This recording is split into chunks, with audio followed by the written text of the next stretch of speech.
This is the Lone Crater YouTube. We hope this video helps. In this video, I will explain how to jump-start your Acura MDX. Before you begin, gather essential safety gear like gloves and eye protection. Make sure both vehicles are turned off and in park. Then, locate your Acura MDX battery, which is usually under the hood. Familiarize yourself with the positive and negative terminals before proceeding to the next step. Now, let's connect the jumper cables.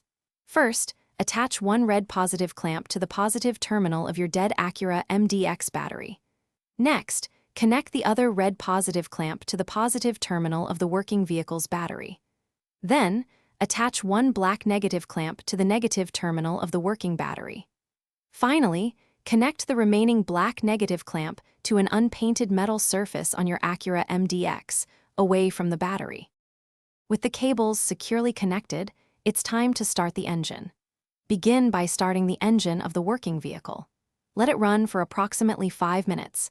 This allows the good battery to transfer some charge to your Acura MDX's dead battery. After this brief charging period, try to start your Acura MDX. If it doesn't start immediately, wait another minute or two and try again.